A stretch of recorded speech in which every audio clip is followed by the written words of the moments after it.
was good. I was taking time to reflect, because there's no such thing as making a video when there's nothing to say, right? It's the same old thing, right?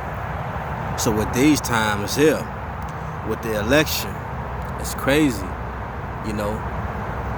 Biden says he feels that an 8-year-old should be able to decide if he wants to have a sex change or not, or she wants to have a sex change or not. An 8-year-old. I would say that's lawlessness. If Trump is in office, he's against terrorists. He's against all this. He's against Christian persecution. So it would seem like to me that Biden is just the distraction, and Trump is the guy who's going to have the peace. Because you remember with Biden, people are going to be able to go out. There's going to be lawlessness. When God said there's going to be 7-year peace agreement, there's going to have an interruption 3.5 years into it. Peace and safety, sudden destruction. So it would seem like Trump would be the guy who fixed that bill to carry out a situation where they go into peace, a peace agreement. They already doing it with the United Emirates, Iran, and all this stuff. They in talks about it. They got to get that halal cow, that red heifer without blemish, to sacrifice it in the temple anyway. So, just my thoughts on it, and throughout enduring to the end, we have to think about things on high. So I have to concentrate. I can only speak for myself, so I can only suggest for other people, I'm nowhere near perfect, and there's no such thing as a level of graduation when you have perfected yourself, unless you're making yourself like God. There's always room for perfection, always room for growth. You never stop growing, So it becomes one of them type of situations where,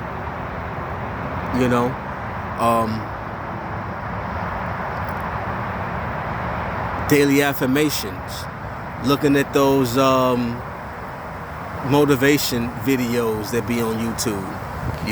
Look at those motivation videos that talk about manifestation, not in the sense of like some weird miracle popping out, but just to train your mind. Because if you have the power that God has given to people to be able to cast out demons, etc., train your thought processes into moving into, casting out a demon, laying hands on somebody, praying, because if God is with you, we should be doing that anyway, praying without ceasing. You say, love your enemies and bless those who curse you. So we should be praying without ceasing anyway. And unless we fall short, well, we all fall short unless we find ourselves in a situation where we get left behind. You don't want that. Tribulation, it's crazy. It's a terrible thing. Most definitely keeps your fear in God, right? All glory and praise to the Most High God, El Shaddai Jehovah. The one that sits on the throne. But anyway, so man, it's just one of the thought processes where, even though I'm at this shelter over here, they say it's supposed to be the Hilton of all shelters. I don't see it as that.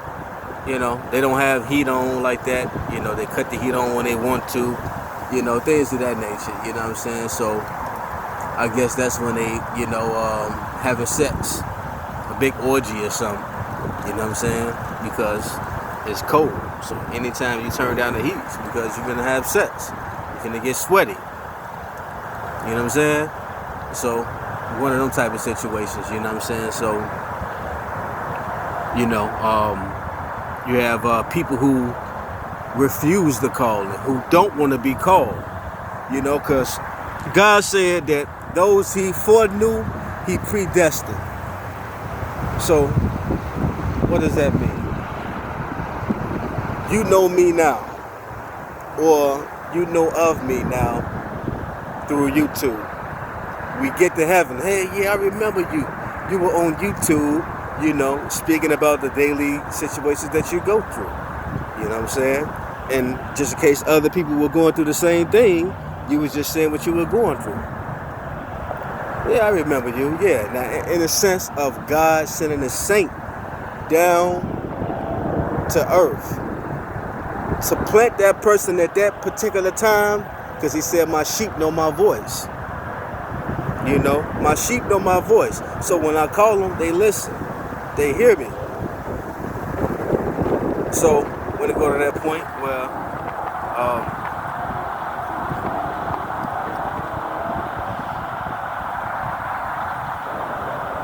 of course it's different callings or whatever the case may be. Mine just blanked out what I was saying. I'm guessing it wasn't important. I don't know what that's all about, but it becomes like a situation with Superman. Superman, he'll be sitting there as Clark Kent.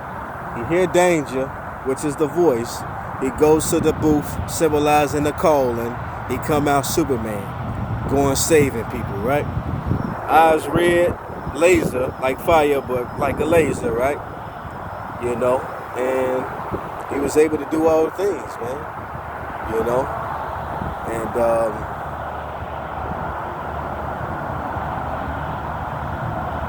that was just amazing, you know what I mean? So when it comes to God, that's how he sent us down to earth, so whatever I was aiming at with that, hopefully that makes sense right there with using that analogy, you know what I'm saying? So my thing is, man, just using that power for good, you know what I'm saying? Listen to those videos, like, they help, they give you motivation. That's what I'm doing, you know what I'm saying? And hoping and just using it to gain more understanding on how I can work towards God's will, on why I'm here, you know what I'm saying? To motivate, to be a witness to Jesus Christ, because there's many situations that I've been through that there's nobody but God that got me through. With Jesus on the side in the seat praying for me.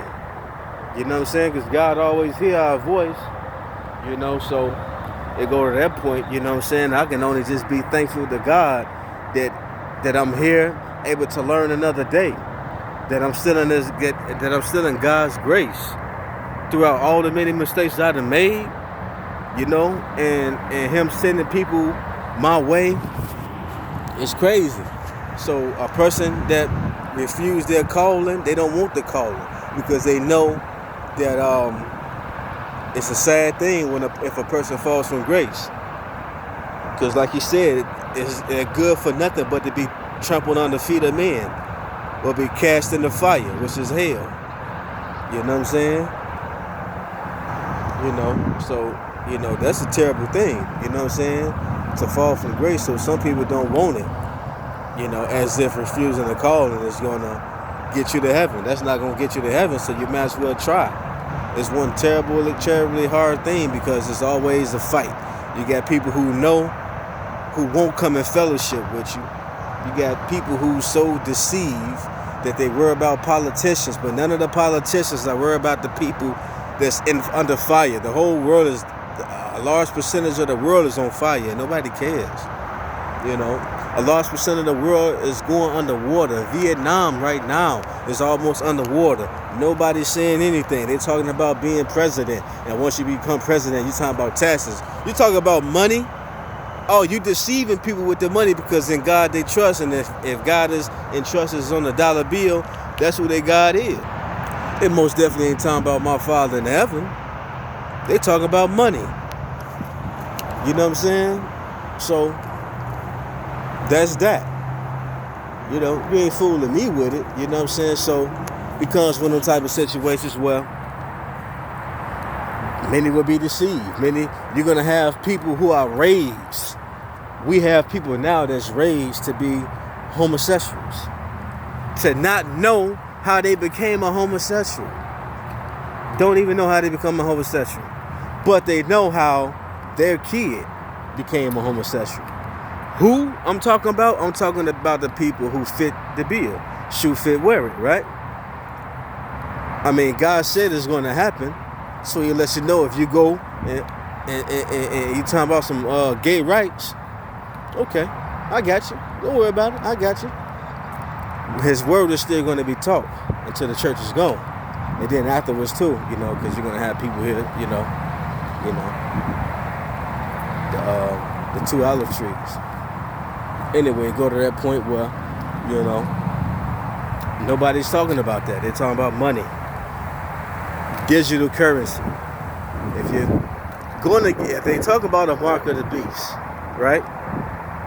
Which is a chip, which is electronic, which is digital currency.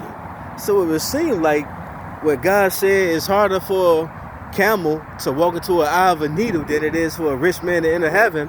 It seemed like, well, a great number of the rich people, the wealthy people, are going to be the one that's going to accept the mark of the beast. Because it's harder for a camel to walk into the eye of the needle than it is for a rich man to enter heaven. So they're going to be worried more about their money, about being homeless. Nobody's caring about those people, houses that's getting burnt up. They may still have bank accounts, insurance, whatever the case may be, but still don't get. None of those presidents brought it up. Let's put this on hold, and let's attend to our fellow Americans. So if they don't care about people like that, underwater and fire, they don't care about you. But they do care about you not making sense of the plagues that's going on the earth and saying, hey, look, the Bible already predicted this thing here. They don't want you to think like that. You know what I'm saying?